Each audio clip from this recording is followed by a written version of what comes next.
자, 속도와 가속도 그것과의 관계를 한번 살펴볼게요. 그렇죠? 여러분, 속도라는 말이 뭔지를 알아야 되는데 속도가 뭐예요? 과학 시간에 배우기로는 속도, 물체의 속도라는 건 움직일 때 그 속력이라고 할 수 있겠죠? 속력. 근데 물리 시간에도 그렇고 수학 시간에도 그렇고 속도와 속력은 조금 구분했었습니다. 속도는 방향과 크기를 가진 값이고요. 벡터라고 합니다. 실제로는 물리 시간에 배웠는 것 같은데 벡터, 스칼라 이렇게 부릅니다. 속도는 방향과 크기를 둘 다 나타내야 하고요. 속력은요, 크기만을 나타낸 것입니다. 뭔 소리요? 자, 하여튼 일상생활에서는 속도와 속력이 크게 구분 없이 쓰지만 이 열차의 속도는 얼마다, 속력은 얼마다 이렇게 뭐 똑같이 쓰지만 실제 물건의 물체의 운동을 나타낼 때 속도와 속력은 좀 구분이 되어야 됩니다. 특히 원운동 같은 경우에나 아니면 이제 뭐 포물선 운동이라든지 이럴 때는 속도와 속력을 명확하게 구분해서 써야 되는데, 자, 어쨌든 속도라는 건 너무 이 영어를 간단하게 바꾼 거예요. 시간이 대한 위치의 변화율을 속도라고 합니다.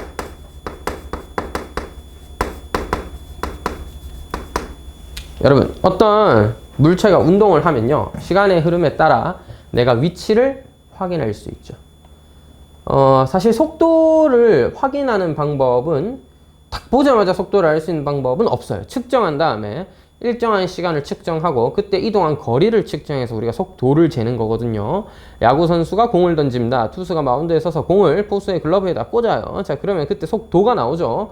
공의 속도, 막 시속 몇이다, 100마일이다, 150km다, 이렇게 속도가 막 나오잖아. 그래서 막 150에 강력한, 맞나? 직구를 구사하는 막 투수가 있고, 막, 그 다음에 뭐, 슬라이더 이런 걸 120, 130으로 던져대면 어마어마하겠죠. 막 하여튼, 맞나? 잘 모르겠네. 어쨌든, 그렇게 속도를 표시하잖아. 근데 속도는 우리가 측정하기가 어려워. 물체를 순간순간을 아주 슬로우 비디오로 찍으면 이 물체가 시간이 지남에 따라 어떤 위치에 있겠다는 건 쉽게 알 수 있겠지. 위치. 그럼 속도도 실제 재는 방법은 딱 그래. 여러분이 슬로우 비디오로 여기 투수가 공을 던집니다. 이 포수의 글러브에다가 공을 던져요. 공을 던져요. 이압하고 맞지? 이게 공을 빙글 던지면 공이 이렇게 빙글 날아가면서 이렇게 날아가잖아요. 자, 그러면 뭐야? 이때 공의 위치. 시간이 지나면 또 공이 위치. 이게 위치들이 막 찍히게 될 거고, 그러니까 여러분이 순간적으로 사진을 연속 촬영 다다다다다다 하면 똑같은 투수와 포수의 글러브의 위치가 있는데 공이 착착착착착착착착 막 이렇게 찍혀 나가겠지. 그러면 0.1초일 때 위치, 0.2초일 때, 0.3초일 때 위치 이렇게 파악할 수 있잖아. 그러면 0.1초 동안 공이 이만큼 갔으니까 여기에 속도는 얼마다. 0.2초 동안 또 공은 이만큼 갔으니까 속도 얼마다. 0.1초 동안 공은 이만큼 갔으니까 속도가 얼마다. 이런 거 막 잴 수 있는 거죠. 속도를 그렇게 잰단 말이야. 그래서 시간의 흐름에 대한, 시간에 대한 위치라는 것이 어떻게 변했냐를 나타내는 게 변화율. 즉, 속력은 시간분의 거리라고 하죠. 속도도 마찬가지입니다. 시간분의 거리예요. 시간분의 이 위치와 이 위치 사이의 차이, 이 위치의 변화를 시간으로 나눈 것, 그것이 속도예요. 근데 내가 막 예를 들어 1초 동안 움직인 거리다, 또는 내가 차를 타고 움직인 뭐 10분 동안 움직인 거리다 등등을 얘기하면 10분간에 또는 몇 초 동안에 평균 속도잖아. 평균 속도잖아. 근데 내가 알고 싶은 건 뭐야? 이 물체의 순간적인 속도예요. 공을 던졌는데 1초일 때는 어떤 속도를 가진다, 1.5초일 때는 어떤 속도를 가진다, 2초일 때는 어떤 속도를 가진다. 순간적인 속도를 알고 싶은 겁니다. 따라서 조금 엄밀하게 얘기하면 변화율로 보이려면 순간적인 속도를 의미할 때 우리가 시간에 대한 위치의 변화율이라고 한다. 이거 뭐야? 미분계수라고 하죠. 순간 변화율이면 우리 뭐라 불러? 미분계수라고 하죠. 여러분, 시간의 흐름에 따라 위치의 변화를 함수로 나타낼 수 있을까요? 시간이 지나니까 여기 있던 공이 잠깐만, 이렇게 움직여야 돼요. 여러분한테 제대로 보이는 건가? 자, 이렇게 움직일 거 아니야. 그러면 위치를, 시간에 대한 함수, 시간을 보통 t라는 변수로 많이 쓰니까 위치를 ft라는 함수로 나타내자 이 말이야. 그지? 근데 우리가 이제 처음 배우는 거고 고등학교 수준에서 특히 수학에서 위치의 변화를 다룰 때는 포물선이라든지 3차원에서의 운동을 다루면 좀 어렵기 때문에 우리 수학은 딱 어디까지만 하면 수학2는 어디까지만 하냐면 일직선의 운동밖에 안 합니다. 그러니까 어디 위에? 수직선 위에서 어떤 공이 움직인다. 수직선 위에서 어떤 점이 움직인다. 이렇게 봐요. 그래서 x라는 수직선 위에 뭐 원점이 어딘가 있었을 거고 자 시간이 흐름에 따라 위치가 이렇게 막 변해가게 되겠죠. 그죠? 그래서 x라는 점의 위치는 ft라는 함수로 나타내진다. 따라서 x라는 점의 위치는 t에 대한 시간에 대한 하나의 뭘로? 함수로서 나타내진다. ft다. 뭐 t제곱 더하기 3이다. 내지는 뭐 2t 더하기 5다. 등등의 t에 관한 하나의 식으로 나타내진다. 이 말이야. 함수로 나타날 수 있다. 이때 우리 뭐야? 위치의 변화율이죠. 누구? 시간에 대한 위치의 변화율. 따라서 리미트. 뭐가 돼? 어떤 t라는 점에서의 시간은 위치의 변화니까 f't죠. 정의 그대로입니다. h가 0으로 갈 때 h분의 t에서부터 h라는 시간이 흘렀을 때 위치와 t라는 점의 위치, 즉 t라는 점에서는 위치가 여기 있었는데 여기서 h라는 시간이 흘렀으니까 위치가 여기 있었어요. 그럼 t와 t 플러스 h 사이에 평균 변화율은 t 플러스 h 빼기 t 따라서 h분의 f t 플러스 h 마이너스 ft일 거고 이때 이 h를 아주 작은 값으로 만들면 즉 이 두 점 사이에 순간적인 뭐가 생겨? 속도를 구할 수 있게 되겠죠. 그래서 여기서 h를 0으로 보내는 겁니다. 이게 바로 속도의 정의예요. 위치라는 함수가 주어져 있으면 시간에 대한 함수로서 위치라는 함수가 ft로 주어져 있으면 걔를 미분한 게 쉽게 말해서 미분한 게 속도가 된다. 자, 그래서 위치는 x고요. 그걸 ft라는 함수로 표현했다면 속도는 보통 v라고 많이 씁니다. 이 v라는 건 뭐야? x라는 변수를 t에 대해 미분한 거다. 뭐다? f't다. 따라서 미분 한번 하면 속도 된다. 이렇게 이해하면 되겠습니다. 여러분 뭐 완벽하게 이해 못하겠으면 그냥 가볍게 이해하자. 어떻게? 미분하면 속도 된다. 위치 미분하면 속도. 됐죠? 위치를 미분하면 속도. 문제에서 나한테 속도를 구하래요. 속도에 관한 뭔가를 해보래. 그럼 미분하면 된다. 이 말이야. 미분해서 그 도함수를 생각해 보면 된다. 저게 바로 속도의 함수가 되는 거예요. 위치 함수를 미분하면 속도 함수가 됩니다. 위치 함수를 미분하면 속도 함수가 돼요. 도함수니까 속도 함수 되는 거죠. 오. 그렇게 생각하면 안 되고 하여튼 어떤 함수를 미분한 걸 도함수라고 하고 위치의 도함수가 속도 함수예요. 알겠죠? 그럼 속력은 뭐냐?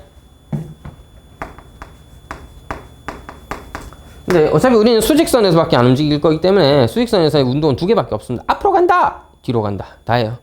앞으로 간다! 뒤로 간다. 이 다예요. 그래서 앞으로 가면 속도, 위치가 증가하는 거니까 플러스, 뒤로 가는 것을 우리가 마이너스라고 표현합니다. 따라서 속도라는 함수를 구해보면 t에다 값을 대입했을 때 뭐 플러스 3이다. 내지는 마이너스 5다. 등등의 부호가 붙은 값이 나타날 거야. 부호가 있을 거야. 부호가 있을 거야. 부호가 방향을 나타내는 거야. 플러스는 앞방향으로 증가하고 있다. 전진한다.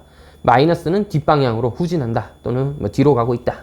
등등으로 생각하시면 돼요. 참고 이거 아니다. 영상에서 보일라나? 자, 제가 여기 있습니다. 앞으로 걸어가요. 야하하 걸어가다가 뒤로 가야겠다라는 생각이 들어서 회전을 해서 다시 앞으로 가는 게 아니에요. 알겠죠? 지금 점이라는 거기 때문에 쌤 머리통을 회전한다는 느낌보다는 어떤 느낌? 자, 앞으로 간다. 앞으로 가. 속도가 점점 줄다가 멈춰요. 멈췄죠? 그럼 마이너스가 돼. 속도가 음수가 돼. 그럼 뒤로 가. 그럼 뒤로 가는 거야. 이렇게. 알겠어? 가다가 회전한다가 아니라 가다가 뒤로 오는 겁니다. 알겠죠? 가다가 뒤로 와야 돼요. 알겠죠? 마이너스는 뒤로 가는 거야. 되겠지? 응. 자, 다시 속력은 뭐야? 속도의 크기입니다. 애초에 이거는 과학에서도 똑같이 쓰는 표현이에요. 속도는 속도의 크기를 속력이라고 하고 절대값 V라고 표현합니다. 즉 함수가 있었으면 미분했을 때 절대값 붙인 함수, 절대값을 붙인 함수가 바로 속력 함수가 되는 겁니다. 위치 함수가 주어질 거고요. 걔를 미분하면 속도가 될 거예요. 거기다 절대값을 씌우시면 여러분이 원하는 속력이 될 겁니다. 되겠죠? 가속도는 뭐냐? 가속도는요.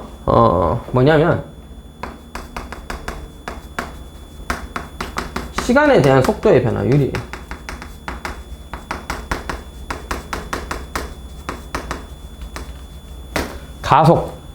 감속이란 표현을 쓸 수도 있지만 수학에서는 가속이라고밖에 안 합니다. 마이너스로 가속하면은 뒤로 가면 되는 거야. 속도가 줄면 되잖아.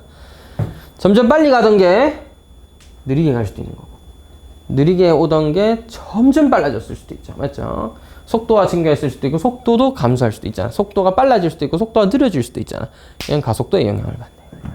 그래서 이게 그냥 정의야, 명칭 이름이야, 용어야. 속도, 시간에 대한 속도의 변화율을 예? 시간에 대한 변화율이라고 쓰면 어떻게 속도의 변화율, 속도 어디 갔냐?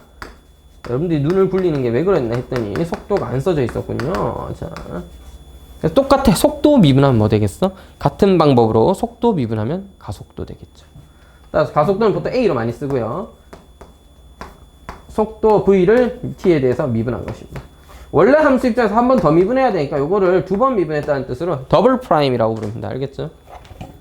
F 다시 뭐 이렇게 부를 수도 있고 더블 프라임이라고 할 수도 있고, 참고로 한 번 미분한 함수를 도함수라고 하죠. 두 번 미분한 함수를 이계 도함수라고 합니다. 이계 2차원의 맨날 개 두 번 내려갔다고 해서 뭐 이계 도함수다 뭐 이렇게 부릅니다. 알겠죠?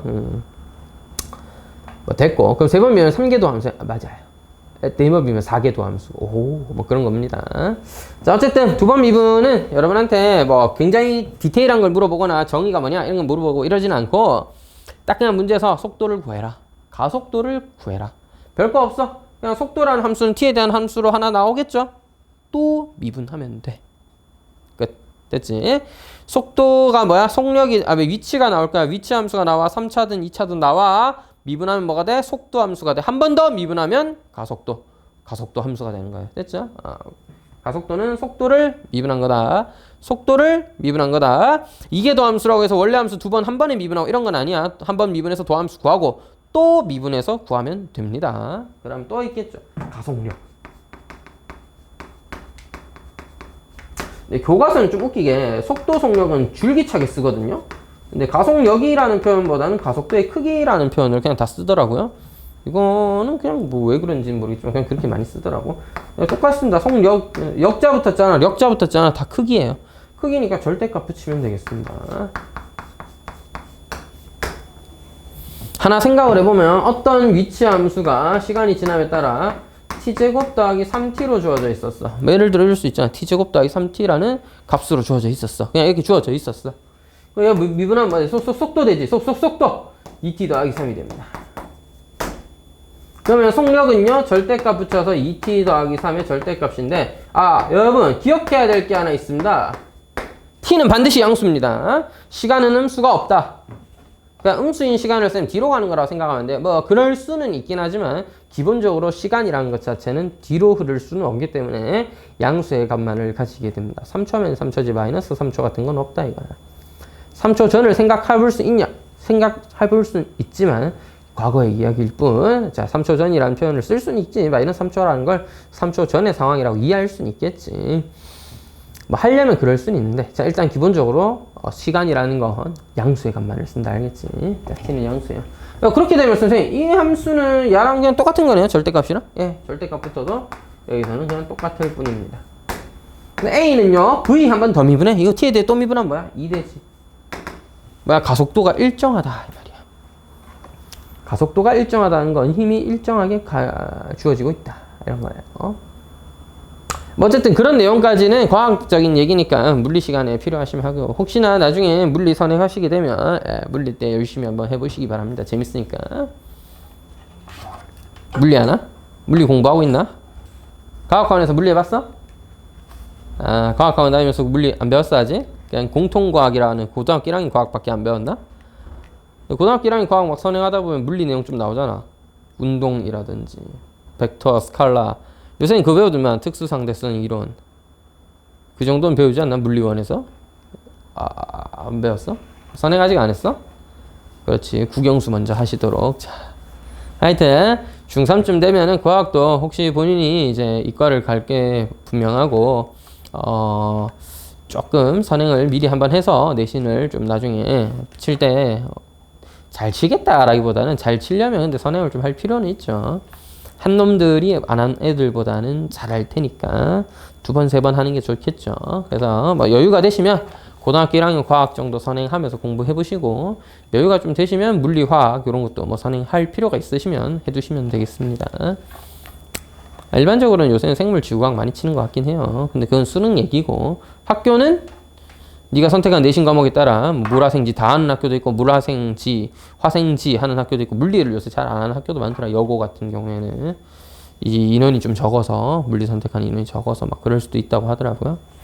뭐 어쨌든 나중에 배우게 되면 좀 잘 공부해 보시기 바랍니다. 재밌잖아요 물리. 그럴 리가 없지 맞지? 물리가 어떻게 재밌나? 자 됐죠? 이런 식으로 위치 함수가 주어지면 미분하면 속도 함수 되는 거고 거기다 절대값 붙이면 속력 되는 거고 가속도도 설대값 붙이면 절대값 붙이면 가속력 되는 겁니다. 어차피 붙여봤자 2니까 얘는 일정하게 속도가 점점 증가하고 있고 보면 알겠지만 1초일 때 속도는 5지만 10초일 때 속도는 23이에요. 점점 빨라지고 있는 겁니다. 점점 빨라지고 있다 보니까 거리가 t제곱으로 엄청나게 빠르게 증가하는 것처럼 보이게 되는 겁니다. 공을 던졌는데 점점 빨라진다니까 개 좋잖아. 그죠? 자, 요렇게 우리가 이해를 좀 해주면 되겠습니다. 자, 그래서 문제에선 전피의 운동에 대한 해석을 좀 할 때가 있어요. 어차피 우리가 고등학교 2학년 수학2에서 다루는 수준의 운동은 뭐밖에 없다? X축 위로 움직이는 점의 운동 말고는 없습니다. 일직선을 움직이기 때문에 일직선만 생각하면 돼요. 따라서 0초일 때 위치, 뭐 t초일 때 위치, 3초일 때 위치, 뭐 5초일 때 위치 다 있겠지. 그래서 전피의 운동은 x는 ft로 주어지게 될 거고 속도 v는 f't로 주어지게 되는데 똑같아. f't가 양수면 원래 함수는 증가, 앞으로 가고 있다. f't가 음수면 원래 함수는 감소. ft의 부호를 보고 f't의 부호를 보고 ft의 변화를 체크하는 거고요. 그럼 선생님 옛날에 배웠던 도함수 가지고 그래프 그리고 하는 거 똑같은 거네. 예, 똑같은 거예요. 그냥 똑같아요. 함수도 3차 함수가 제일 자주 나옵니다. 그래서 똑같아. 하는 건 다 똑같아. 도함수 구해. 양수, 음수 확인해서 앞으로 가네, 뒤로 가네 확인하고 그럼 누가 중요해? 0인 게 중요하죠. 0인 거는 두 가지가 됩니다. 극값이 되죠. 근데 이거를 과학에서는, 물리에서는 뭐라고 불러? 운동 방향이 바뀌는 점이라고 불러요. 선생님 그게 무슨 소리야? 자, 그러니까 도함수가 이렇게 생겼어. 도함수가. V, 속도 그래프가. 양수, 음수, 양수죠. 그다음 X, 위치 그래프는 앞으로 가던 게 요 시점에서 뒤로 가기 시작하고 뒤로 가던 게 요 시점에서 다시 앞으로 가기 시작하잖아. 전진하던 게 뒤로 가기 시작해서 다시 앞으로 가는 상황. 이렇게 되는 거죠. 우리는 수학에서는 극값이라고 불렀던 것들이 자, 과학에서는 뭐가 돼? 운동 방향이 바뀌는 점이에요.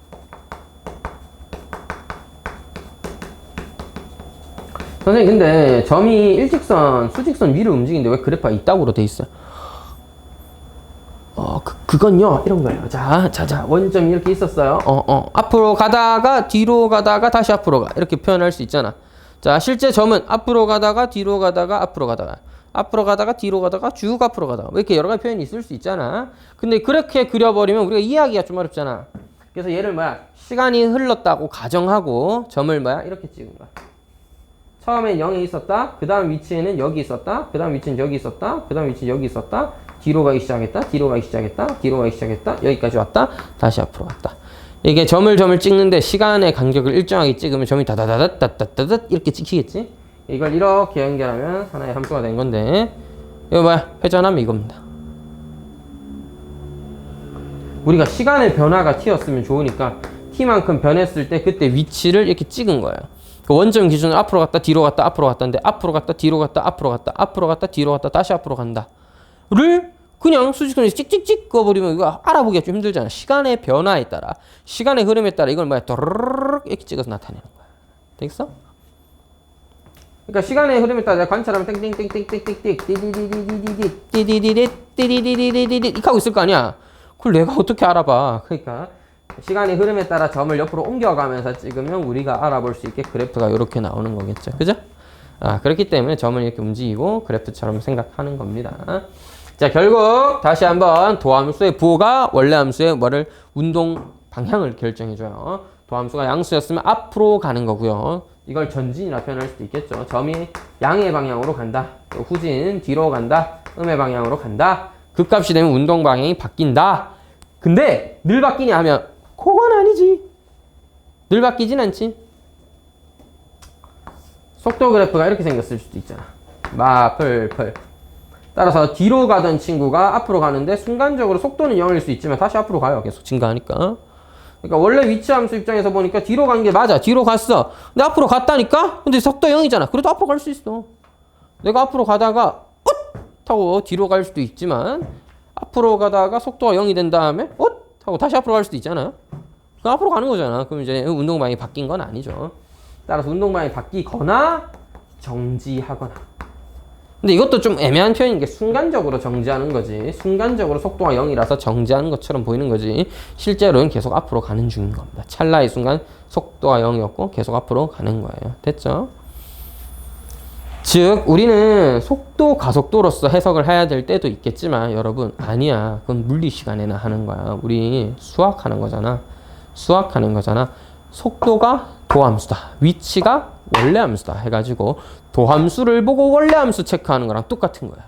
도함수를 보고 원래함수를 체크하는 거랑 똑같은 거예요. 다만 표현이 증가 대신 앞으로 간다. 감소 대신 뒤로 간다. 극값 대신 운동방향이 바뀐다. 내지는 미분계수가 0인 접하는 접선이 생기는 거 대신 순간적으로 정지한다. 이런 표현들이 그냥 나오는 것 뿐이지 실제로는 그냥 3차 함수 해석하는 거 도함수 보고 원래 함수 해석하는 것과 똑같다. 알겠죠? 가속도도 똑같습니다. 가속도는 오히려 이렇게 이런 내용까지 물어보지는 않아요. 가속도 같은 경우는 그냥 계산하는 수준이 답니다. 이계도함수 내용이기 때문에 여러분한테 이계도함수를 해석해서 뭐 해라 라는 건 잘 안 하고 가속도 가지고는 그냥 똑같대. 근데 가속도도 똑같아.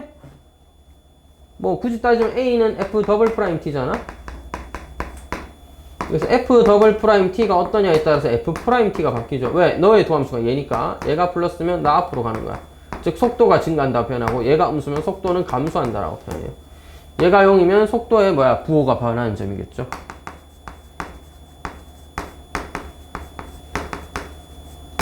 속도의 부호가 바뀌어요? 아니요. 속도의 부호가 바뀌는 게 아니고 속도가 증가하던 게 감소로 바뀌는 겁니다. 속도의 극값일 뿐이지 위치의 변화가 있는 건 아니야. 알겠지? 예? 선생님 그 무슨 소리예요?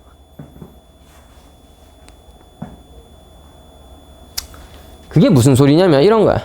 자, 내가 이 분필을 움직여 볼게. 앞으로 가라, 앞으로 가라, 앞으로 가라, 앞으로 가라. 너무 느린데? 좀 빨리 가야겠다. 좀 세게 밀어볼게. 앞으로 가라, 앞으로 가라. 좀 빨라지겠지? 너무 빨라졌어. 좀 줄여야겠다. 자, 줄여야겠다. 줄여야겠다. 줄여야겠다. 그래서 브레이크를 밟아. 브레이크 밟으면 얘가 갑자기 뒤로 가? 차 타봤죠? 운전해봤어? 운전은 해보면 안 됩니다. 아직은. 지금 운전하면 뉴스에 나와요, 여러분. 촉법소년 맞지? 엄마 차 탈취고 맞지? 야심 도로를 질주 이런 거 나온다. 알겠지? 자, 운전 엄마가 해보시면 사실 여러분이 안 해봐서 모르겠는데 가속도가 힘이야. 힘을 주면 가속도가 늘어요. 힘을 빼면 가속도가 줄겠죠. 아마 그런 겁니다. 가속도 is 힘이야. F is ma 이런 거 배웠잖아. F is ma 이런 거 안 배웠어? 이게 물리학에서 가장 중요한 법칙 중 하나잖아. 질량이란 건 고정된 값이니까 차의 질량 바뀌지 않잖아. 달리면서 자꾸 차가 점점 가벼워진다, 다이어트 하진 않잖아. 차가 점점 무거워지진 않잖아. 질량은 고정돼 있잖아. 그래서 네가 엔진에 밟아가지고 그 엑셀을 밟아서 힘을 꽉 주면은 가속도가 커지는 거고요. 네가 반대로 힘을 이제 안 주면 가속도는 없는 거고요. 그러니까 페달을 안 밟으면 가속도가 없는 겁니다. 브레이크를 밟으면 마찰력으로 인해서 힘을 뒤로 준다고 보시면 돼요. 힘을 뒤로 준다. 그러면은 가속도가 줄어들겠죠. 자, 가속도가 줄어든다고 해서 가속도가 줄어든다고 해서 속도가 뒤로 가느냐? 그건 아닙니다. 자, 여러분 어머니가 여러분을 태웠어. 자, 엄마가 이제 출발해야 되니까 엑셀을 밟겠죠. 엑셀을 가볍게 이렇게 밟으면 차가 점점 빨라지면서 앞으로 가겠죠. 점점 빨라집니다. 근데 엄마가 자꾸 밟고 있으면 계속 빨라질 거 아니야. 자, 엄마가 브레이크를 엑셀을 계속 밟고 있거나 아니면 계속 밟고 있으면 계속 빨라집니다, 여러분. 물론 현실에서는 마찰력이라는 게 있기 때문에 계속 빨라지진 않고 가볍게 밟고 있으면 속도가 유지가 돼요. 이건 마찰력 때문입니다. 차바퀴에 마찰력이 있으니까. 없었으면 여러분은 빙판길에서 슬라이딩 하듯이 차 타고 신기한 경험 많이 하게 되겠지. 자, 어쨌든 계속 꾸준히 밟아버리면 속도가 점점 빨라요. 그럼 나중 되면 막 시속 60, 80, 100 넘어가면서 엄마 이 국도야 하면서 이제 120을 질주하고 있는 엄마랑 너를 발견할 수도 있겠지. 어쨌든 어머니는 그러면 어떻게 해야 돼? 힘을 좀 빼서 속도를 조절하거나 너무 빠른데 빨간불이 됐네? 그러면 속도를 줄여야겠죠. 그럼 어떻게? 브레이크를 밟아요. 브레이크를 밟으면 힘이 뒤로 오게 되면서 가속도가 음수가 됩니다. 브레이크를 밟으면 바퀴의 마찰력이 강하게 주어지게 되면서 바퀴가 멈추게 되고, 물론 브레이크 밟자고 바퀴 멈추진 않지만 속도가 줄어들게 되고 가속도가 음수가 돼요. 가속도가 음수가 돼요. 가속도가 음수가 되니까 속도는 감소하게 되는데, 자, 이게 말을 잘 봐야 돼. 속도가 감소한다는 거지 속도의 부호가 바뀌었다는 얘기가 아니야.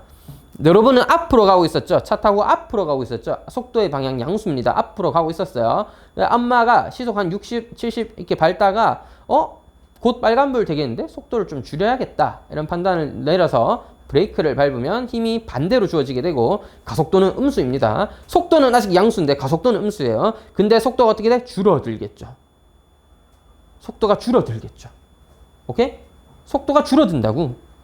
속도가 줄어든단 말이야. 그 속도가 줄어드니까 뭐야? 시속 60이던 게 50, 40, 30, 20 되면 점점 서다가 나중에 설 수 있겠지. 알겠어? 가속도의 부호는 속도가 증가하냐 감소하냐를 결정하지. 여러분, 속도가 양수인 상태로 증가할 수도 있지만 음수인 상태로도 증가할 수 있어요. 속도는 감소하지만 양수인 상태로도 감소할 수 있는 거고 음수인 상태로도 감소할 수 있는 겁니다. 이 경우 감소하다가 속도가 0을 지나쳐야 극값이 생기는 겁니다. 속도랑 가속도를 한꺼번에 생각하면 너무 헷갈리니까 속도는 가속도의 뭐다? 원래 함수다. 가속도는 속도의 도함수다만 판단하면 되고, 위치, 이게 앞으로 가냐 뒤로 가냐를 결정하는 건 속도가 하는 거야. 속도의 부호가 하는 거야.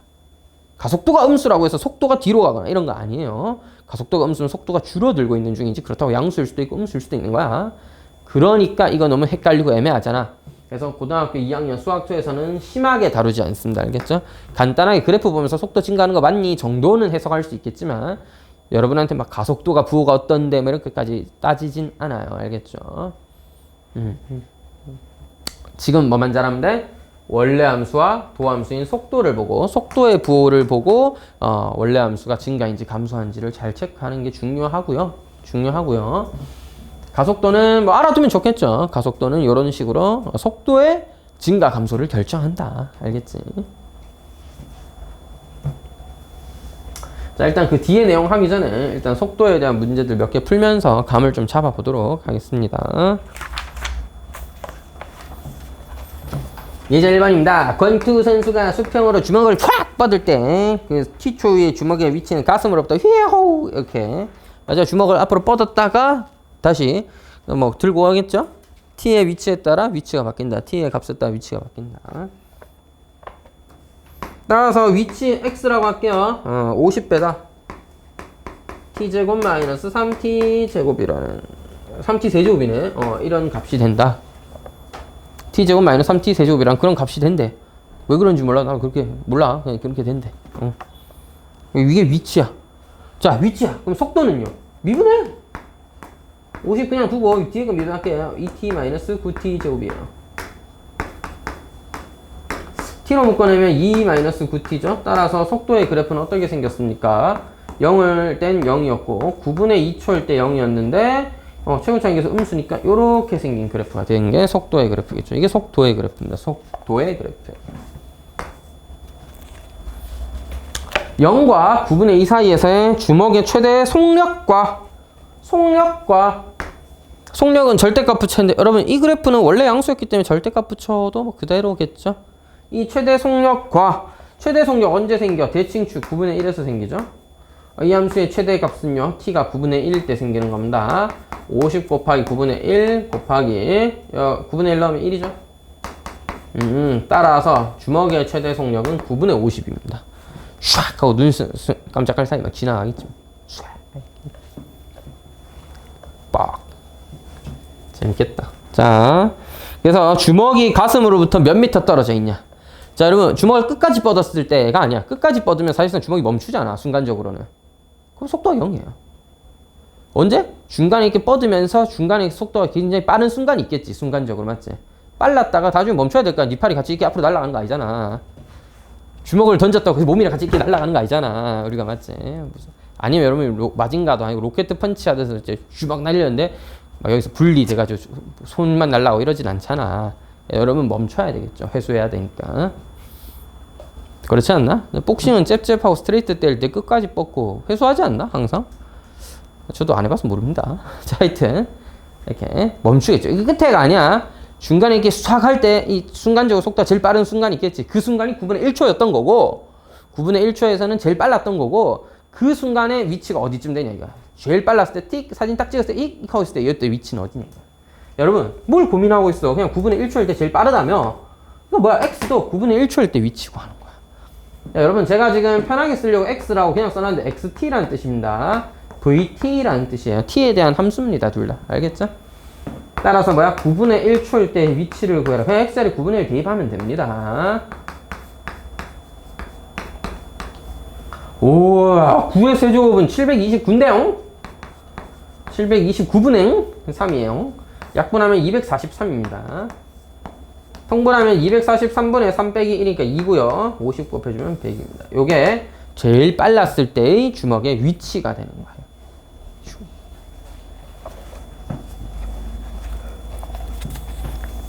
그 다음에 이제 2번. 자, 수직선 위를 움직이는, 자, 항상 처음에 헷갈릴 때는 한글 좀 쓰세요. 한글 좋아하잖아.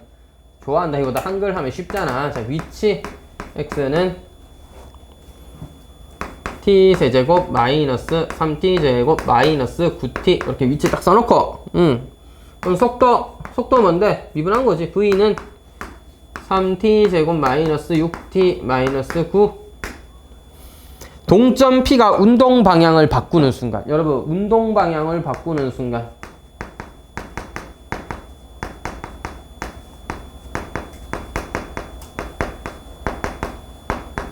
이것이 뭐다? 속도가 0일 때다.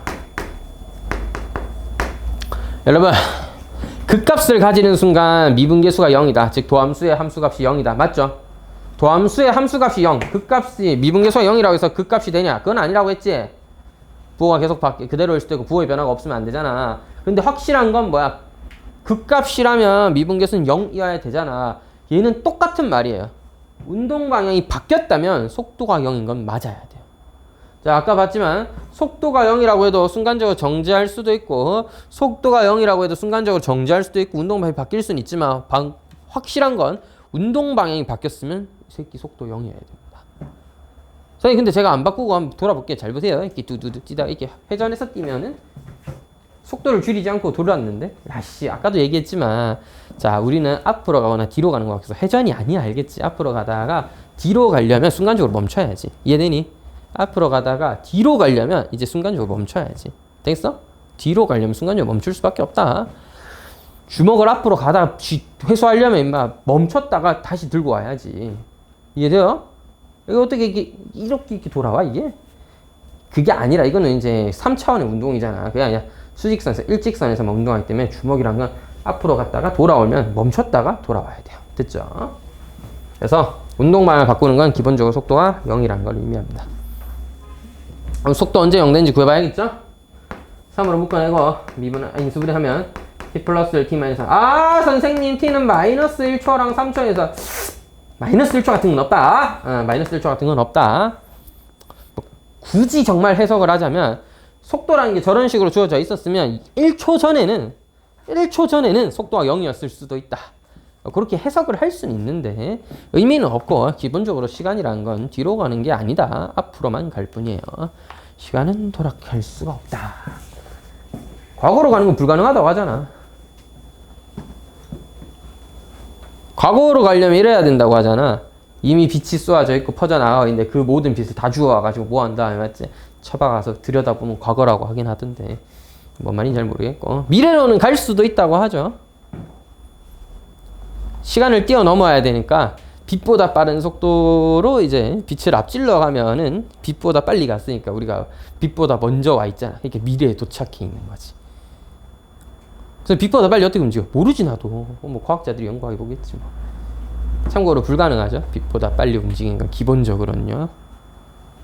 현실 세계라든지 이 기본적인 상황에서는 빛보다 빨리는 움직일 수가 없죠. 왜냐하면 내가 빨라지면 빛도 같이 빨라지기 때문에. 그 새끼 뭐하는 놈인데 나보다 빠른데 몰라요. 빛은 상대 속도가 30만 킬로미터입니다. 절대 속도가 아니라 상대 속도. 내가 빨리 뛰면 빛도 같이 빨리 뛰어. 미쳤나? 빛은 너랑 같이가 아니라 빛이 너보다 빠른데 내가 빛만큼 빨라져도 빛이 나보다 빨라. 이해가 안 되지만 하여튼 그렇대. 그렇기 때문에 상대성 이론에 의하면 움직이고 있는 물체와 정지하고 있는 물체의 시간이 서로 다르게 흐르는 거잖아. 다르게 흘러요. 진짜요? 나중에 한번 해보세요.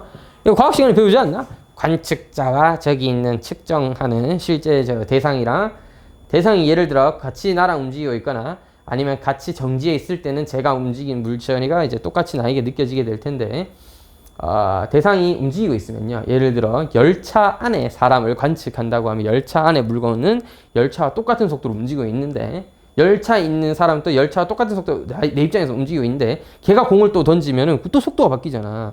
그러면 내 입장에서는 관측이 서로 다르게 일어나는 거지. 그래서 시간 개념이 좀 바뀌죠.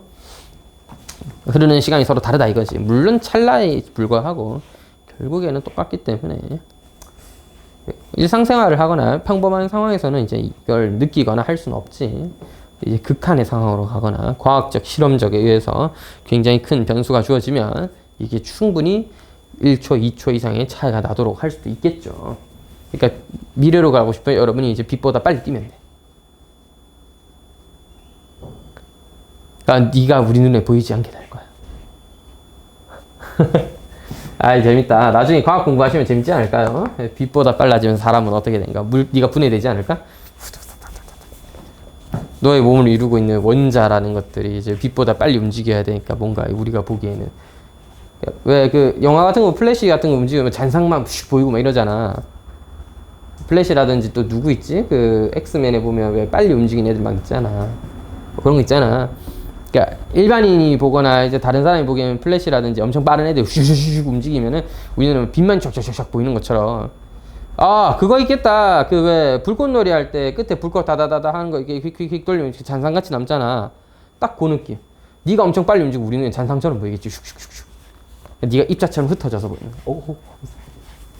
재밌지 않아요? 하여튼 간에 속도는 뒤로 갈 수는 없고 앞으로 가야 되니까 양수의 값을 선택하기로 합니다. 3초일 때는 속도가 뭐하다? 0이다. 운동 방향이 바뀐다. 문제에서 뭐 물어봤어요? 그때 위치 구해달라고 했어. 아하. 3초일 때 위치요? 그냥 3 대입해. 계산 결과 마이너스 27이라는 점에 위치한다. 즉 뒤로 27칸 가 있다 이 말이에요. 얘는. 뒤로.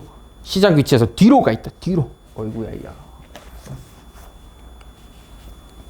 자, 이게 1번 문제였고요. 2번 문제를 다시 한번 보도록 하죠.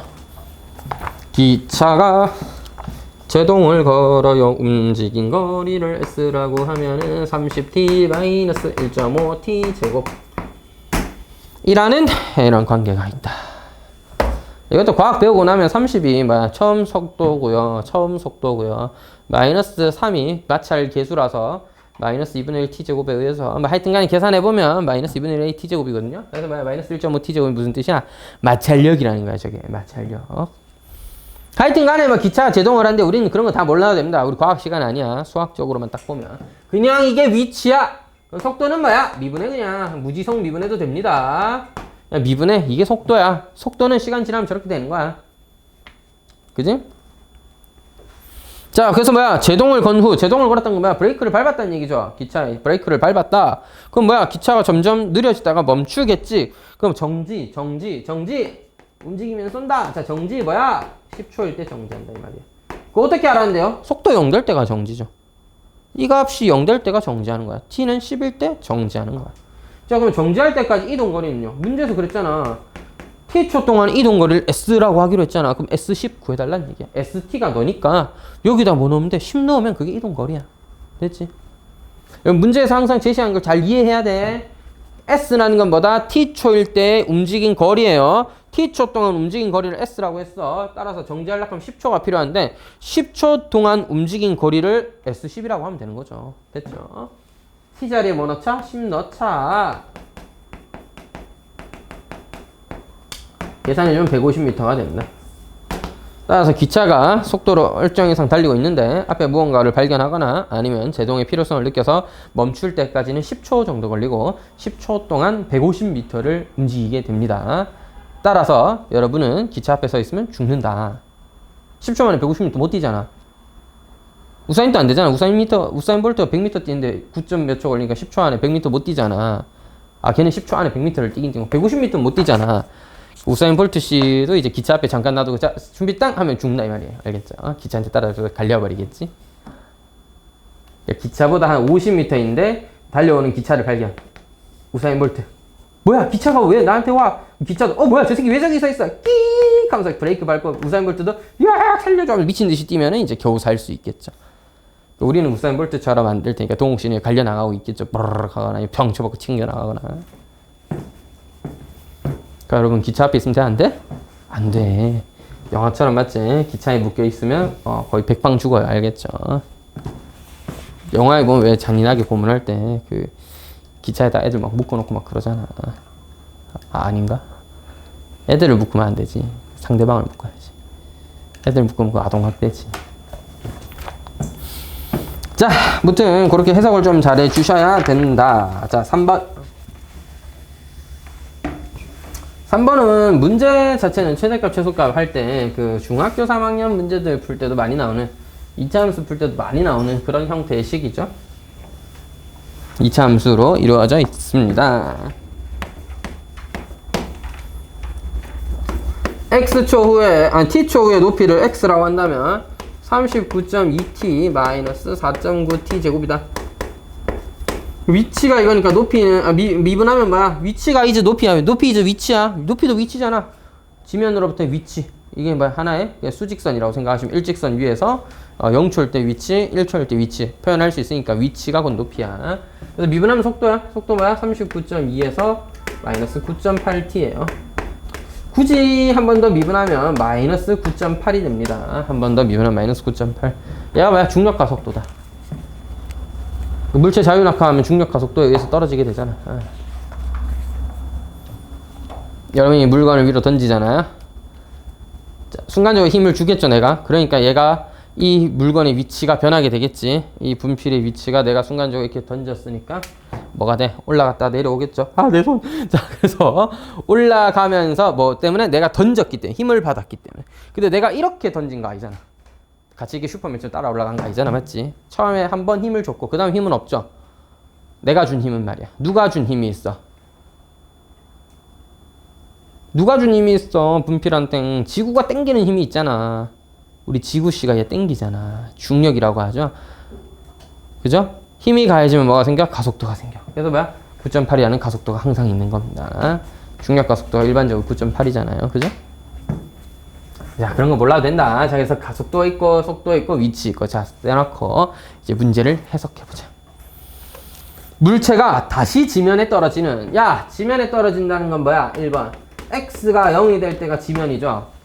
지면으로부터의 높이를 x라고 하기로 했으니까 x가 0이 되는 것이 곧 지면 아니겠습니까? 이거 언제 0 되냐? 4.9t로 묶어내면요. 8배. 마이너스. t이기 때문에 0초, 즉 던지는 순간과 던지려고 준비하는 순간일 때는 위치가 0이었겠죠. 그 다음에 8초일 때 8초 올라갔다가 떨어질 때 8초면 떨어지고 있다 이 말이야. 떨어졌다 이 말이야. 야, 그럼 8초일 때 뭐 구하래? 속도 구해달래잖아. V8 여기다 8 넣으면 되겠습니다. 참고로 계산해 주시면 마이너스 39.2가 나옵니다. 따라서 속도는 마이너스 39.2라는 속도로 땅바닥에 처박힌 겁니다. 공이라는 게. 내가 물체에 공을 던졌어요. 올라갔다가 떨어질 때 속도는 점점 빨라지다가 땅바닥에 쾅 처박히는 순간 마이너스 39.2라는 속도로 땅바닥에 처박힙니다. 야, 그래서 그런 얘기 하잖아. 아파트 8층, 7층 이 정도 높이에서 고무공 같은 거, 탱탱볼 같은 거 던졌다가 밑에 있는 사람 맞으면 굉장히 아프다고.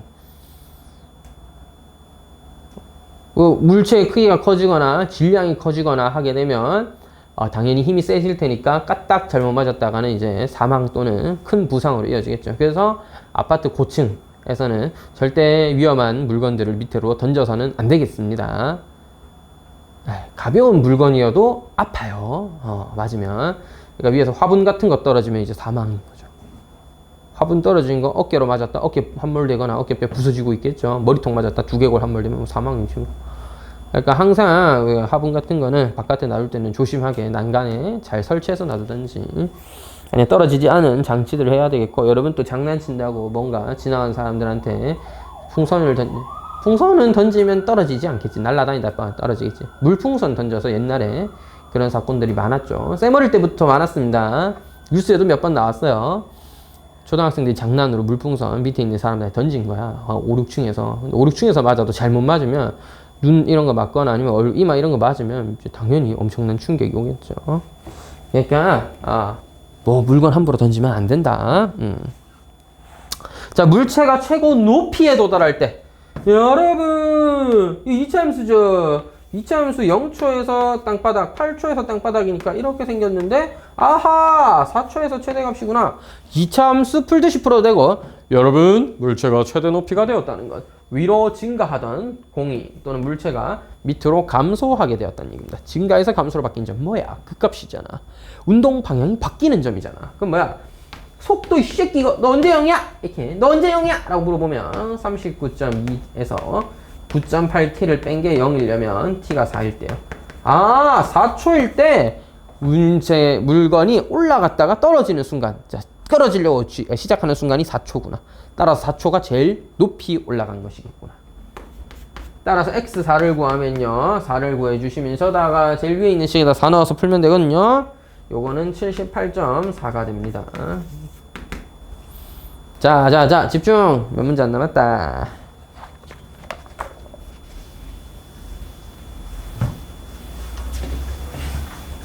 요렇게 마무리를 좀 해보자. 그 다음에 넘어가서 이제 4번. 이제 4번 뭐야? 뭐 그려져 있어? 속도 그래프가 그려져 있습니다. 아까도 얘기했지만 속도는 위치 함수의 뭐다? 도함수입니다. 위치의 도함수예요. 도함수. 이 도함수를 보면서 원래 함수를 해석하면 되는 겁니다. 해석! 점피는 움직인 동안 방향을 한번 바꾼다. 맞아요. 뒤로 가던 놈이 2초에서부터 뭐야? 앞으로 가게 되었습니다. 2초에서 운동 방향의 변화가 한 번 있다. 맞아요. 니은 1초일 때 속도는 마이너스 1이지만 속력은 절대값이기 때문에 3초일 때 속력 1과 1초일 때 속력 1은 서로 같다. 따라서 절대값은 같기 때문에 1초와 3초일 때 속력은 같다. 여러분 1과 2 사이에서는 1에서 2 사이에서는 속도 자체는 증가하고 있죠. 선생님 음수인데 음수이나 나발이나 속도라는 그래프는 커지고 있잖아. 속도는 오른쪽 위로 올라가고 있잖아. 속도는 증가하고 있잖아. 속도가 증가했다는 건 속도의 도함수인 가속도는 양수였다는 얘기입니다. 선생님 근데 이 새끼가 가속도는 감소한다는데요? 가속도가 양수니까 증가는 했겠지. 근데 양수이긴 양수인데 가속도가 양수인데 양수값이 커지고 있는지 작아지는지는 알 수가 없지. 사실 알 수는 있어요. 자 볼게요. 자, 이 함수는 어떻게 생겼습니까? 아래로! 볼록하게 생겼다. 아래로! 알겠지? 따라서 가속도라는 건 속도의 뭐야? 접선이야. 접선을 그어봤더니 점점 뭐야? 접선이 커지고 있죠. 자 다시 여러분 속도가 이렇게 증가하고 있는데 가속도가 뭐야? 점점 접선의 길기가 점점 커지고 있었죠. 가속도는 증가해야 됩니다. 양수이긴 한데 뭐야? 가속도도 지금은 증가하고 있어요. 따라서 디귿 자체는 틀린 보기가 되겠습니다.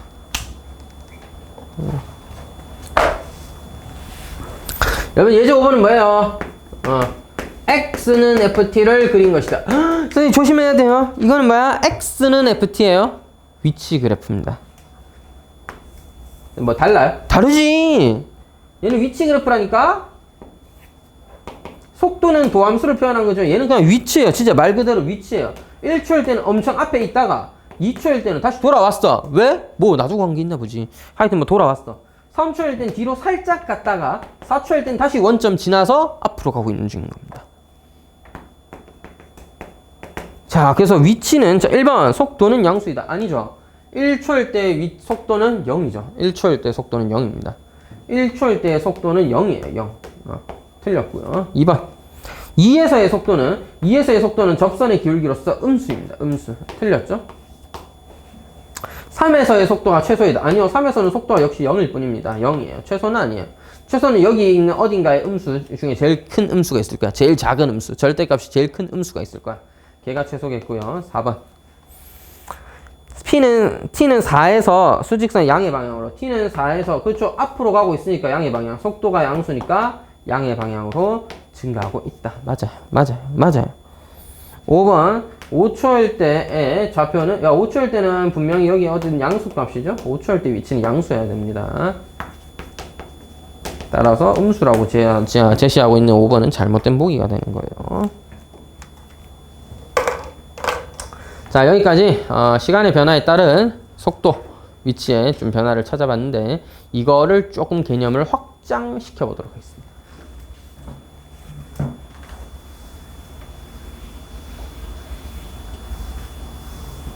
단순히 수직선 위의 운동만을 생각하지 말고 좀 더 일상적인 상황을 한번 생각해 보자. 그게 뭔데? 자, 여러분 머리카락 자라나? 자라잖아. 시간이 지나면 빨리 자라죠. 특히 남학생들 같은 경우 머리가 짧잖아. 좀 기는 게 좀 티가 나게 빨리 티가 날 거고, 이제 여학생 같은 경우는 머리가 이미 충분히 길면은 자라는 게 막 느껴질 정도로 빨리 자라진 않죠. 1, 2주 정도로는 큰 변화를 체감하기 힘들 정도로, 맞지? 한 달 정도 있어 보니까 좀 긴 것 같은데 이제 어깨까지 왔던 게 좀 더 내려간 것 같네, 이런 느낌은 있겠지. 근데 이제 막 하루 이틀 막 자란 게 티가 나진 않잖아. 여러분도 하루 이틀 가지고 뭐 느끼기 쉽지 않겠지만 일주일 정도 지나면 좀 자랐네 하는 게 느껴지고, 한 달만 지나도 덥수룩해지거나 이런 경우가 있잖아.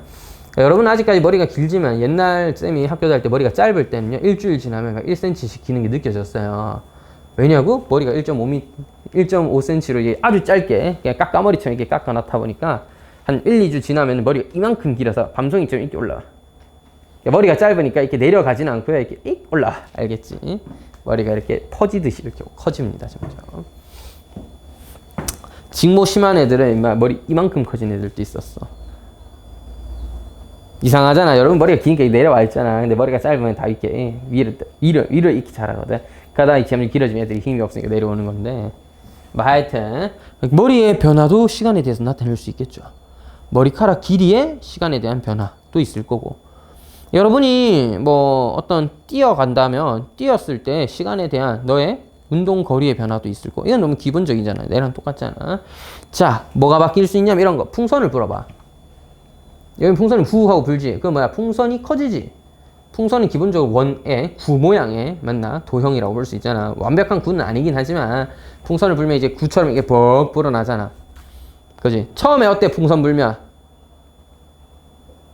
물론 풍선의 고무의 그 최소 저항계수라고 해야 될까? 막 표현이 좀 이상한데 나 정확하게 표현은 모르겠는데, 이 풍선이 처음에 늘어날 수 있는 힘을 줘야 되기 때문에 강하게 불어야 되지. 처음에는 힘 약한 애들은 후 하면서 풍선이 안 커져요 이러고 있잖아.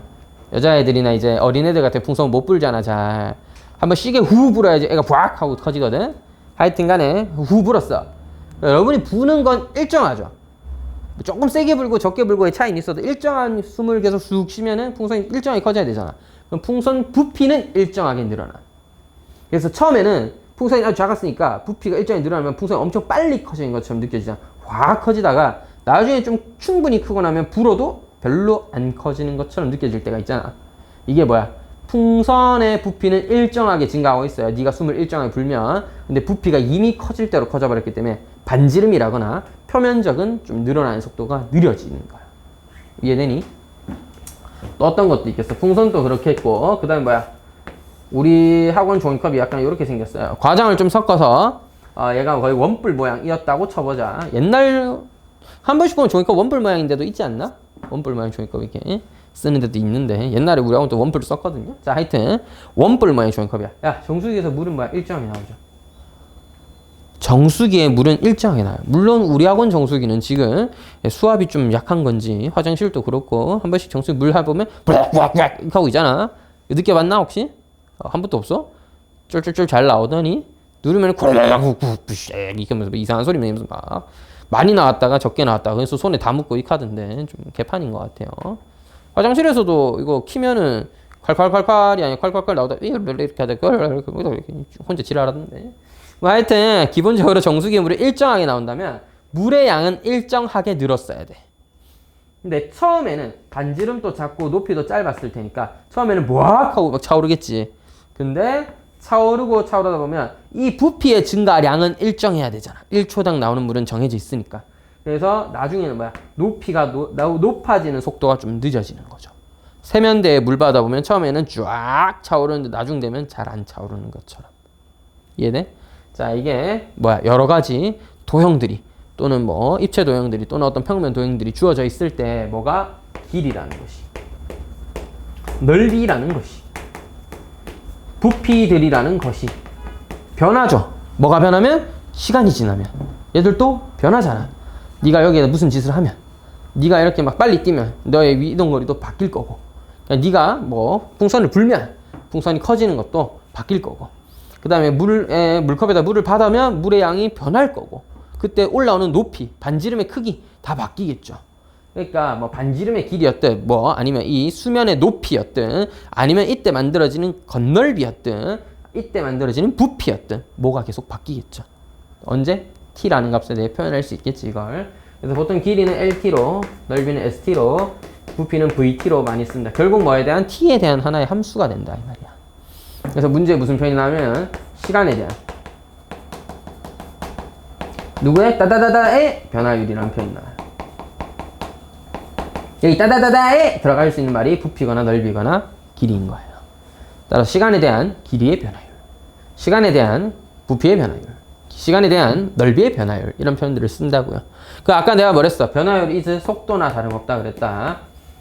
시간에 대한 뭐뭐의 변화율을 간단하게 속도라고 부르는 거야. 그래서 뭐야? 길이의 속도, 넓이의 속도, 부피의 속도. 조금 어색한 표현이긴 하지만 부피의 속도라는 건 부피가 증가하는 속도는 얼마냐, 감소하는 속도는 얼마냐. 뭐 네가 풍선을 후 하고 불면 반지름의 길이가 커질 텐데 그 커지는 속도는 얼마냐. 이게 시간에 대한 반지름의 길이의 변화율, 이런 표현으로 쓰는 거예요. 쉽게 말하면 속도야. 그러니까 우리가 해야 될 건 뭐냐면 이걸 일단 잘 아셔야 돼. 즉 중학교 수준의 도형의 넓이를 표현한다거나 도형의 넓이, 부피를 표현하는 걸 잘 해서 t에 대한 식으로 만든 다음 뭐 해줘야 돼? 시간에 대한 누군가의 변화율을 구하고 싶으니까 뭐야? 미분해서 값 대입하면 돼요. 우리가 해야 될 건 이거야. 이게 어려운 거야. 요거 하고 나서 뭐 한다? 미분을 해서 도함수를 구하고 필요하다면 t에다가 뭐 3초일 때 변화율 구하고 싶어서 3 넣고 5초일 때 변화율 구하고 싶었어? 5 넣고 되겠죠? 따라서 일단 요거 표현부터 잘 해야 대입을 할 수 있겠지. 자, 볼게요. 예제 6번. 키가 1.7m인 학생이 부럽누. 키가 170만 돼도 행복할 것 같음.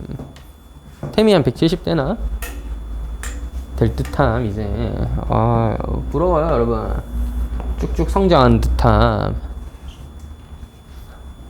민재도 처음 봤을 때 비해 많이 큰 것 같은데.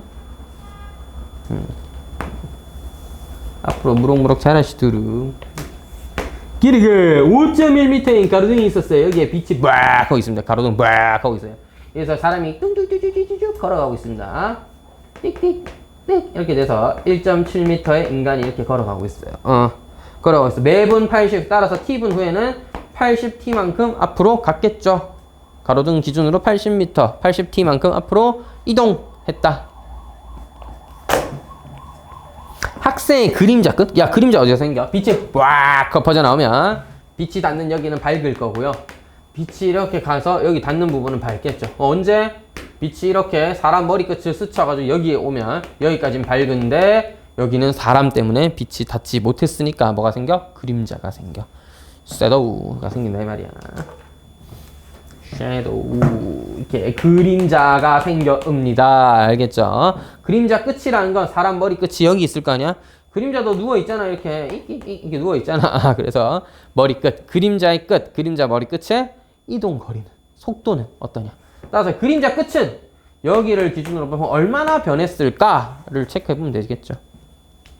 왜? 처음에는 그림자 끝도 사람이 여기 서 있을 때 그림자 끝도 거의 여기 있었을 텐데 사람이 앞으로 가면 갈수록 그림자 끝도 점점 앞으로 가고 있었을 거 아니야. 그러니까 그림자 끝은 여기서부터 이렇게 또 앞으로 가겠지. 사람이 앞으로 가는 것만큼 그림자도 앞으로 막 가겠죠. 근데 뭐야? 여러분, 가로등이랑 멀어지면 뭐가 돼? 그림자 길어지지. 그러니까 앞으로 가는 속도가 점점 빨라지거나 뭐 변하거나 할 수 있겠죠. 구해보자. 어떻게 구하면 돼? 닮은 비를 이용하면 좋겠죠.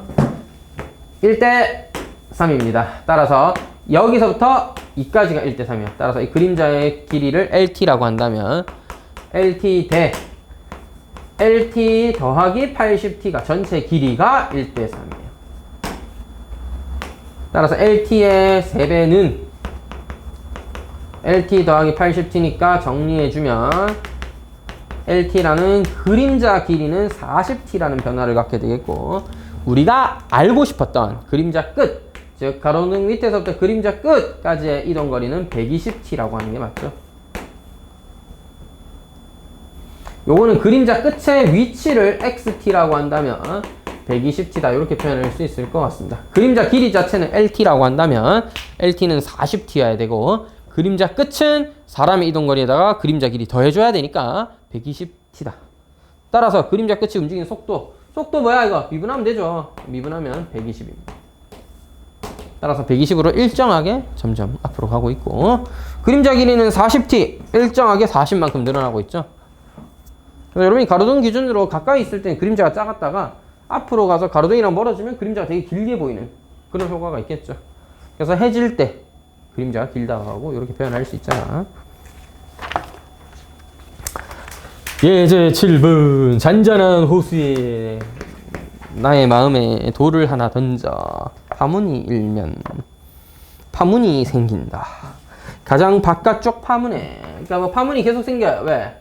진동하니까 이렇게 파문이 이렇게 생기겠죠. 생기는데 어쨌든 뭐 다 필요 없고, 가장 바깥쪽 파문까지는 길이가 매초 30, 따라서 t초 후에는 30t만큼의 비율로 커져 있을 테니 파문, 가장 큰 파문의 반지름의 길이는 RT는 30t다. 이게 뭐 표현할 수 있겠죠. 이때 파문의 넓이는요, ST는요, 여긴 뭐야? 파이 R 제곱이지. 따라서 30t 제곱하면 되겠습니다. 900 파이 t 제곱이고요. 뭐예요? 미분해야지.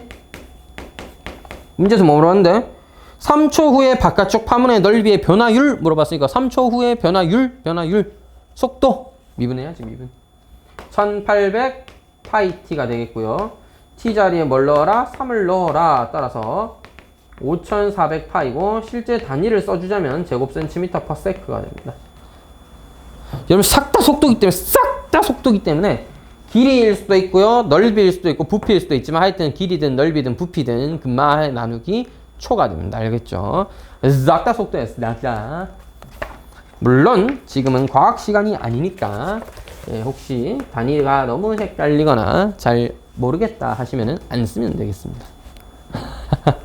단위는 안 쓰면 되겠습니다. 됐죠? 이런 아름다운 방법이. 후 하고 여러분, 구 모양의 풍선에 공기를 넣으면 반지름의 길이가 일정하게 커져. 현실에서는 좀 반대입니다. 현실에서는 부피가 일정하게 커지는 거고, 반지름의 길이는 나중 되면 좀 커지는 속도가 좀 느려지겠지.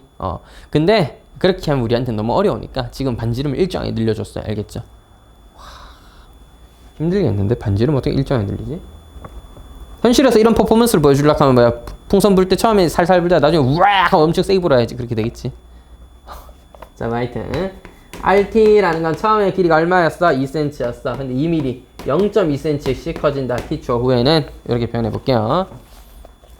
저는 분수가 좀 더 편한 것 같아서 5분의 1t 더하기 2라고 표현해 보겠습니다. 이것이 반지름 길이의 변화를 t에 대한 식으로 나타낸 것입니다. 자, 공기를 넣기 시작하여 5초 후에 반지름의 길이와 풍선의 부피가 증가하는 속도. 여러분, 5초 후에 반지름의 길이는 좀 쉽죠? 5 대입하면 돼. 그럼 3초. 3cm야, 그냥. 5초 후에 반지름 길이는 3cm야. 그때의 부피를 구해라. 가 아니야. 그때 부피를 구하는 게 아니야. 그때 부피의 증가하는 속도를 구해라. 이 말이야. 그러니까 2.9초랑 3초랑 3.1초를 생각해보면 2.9초일 때 부피 막 있었고, 3초일 때 부피 있었고, 3.1초일 때 부피 있을 거 아니야. 근데 그 변하고 있는 속도를 구하라는 얘기지 3초일 때 부피를 구해라가 아니야. 알겠지? 3cm는 그냥 문제에서 구해달라고 하니까 구해준 거야. 우리는 뭐 해야 돼? 시간에 대한 부피의 변화를 t에 대한 식으로 표현해야 되겠습니다. 참고로 9의 부피는 3분의 4 파이 r 세제곱입니다. 모르셨던 건 아니겠죠? 중1 때 배우잖아. 몰랐으면 범죄자예요. 아, 범죄자는 좀 아닌가? 범죄자까지 너무했던 거 같고, 몰랐으면 바보? 바보도 좀 너무한가? 선생님 모를 수도 있죠. 그건 안 되지. 여러분 배웠는데 모르면 안 돼. 자, 미분할게. 여러분 전체 함수 미분 한번 배웠지? 3 내려 4파이 r 5분의 1t 더하기 2의 제곱이고요. 뭐 해야 돼? 속미분 안에 거 미분해서 5분의 1 곱해줘야 되지. 안에 있는 곱해져 있는 1차식 한번 미분해서 곱해줘야 되지. 빼먹지 마라. 문제에서 뭐 구하래? 5초일 때 부피의 변화율을 물어봤단 말이야. 5초일 때 부피의 변화율. 뭐야? t 자리에 5 넣어라. 5 넣으시면 3의 제곱 곱하기 5분의 1이 되겠습니다. 그래서 5분의 36파이 세제곱센티미터 퍼 세크가 바로 부피의 변화하는 속도, 부피가 증가하는 속도, 변화율이다. 이렇게 얘기할 수 있겠습니다. 여기까지 오늘 진도를 나가보고 조금 시간이 애매한데 옆에 넘어가서 유제 마무리 하시고, 알겠죠? 유제 마무리 하시고 프린트 하나 풀고 집에 갑시다. 라스는 다음 시간에 한 번 더 검사하도록 하겠습니다.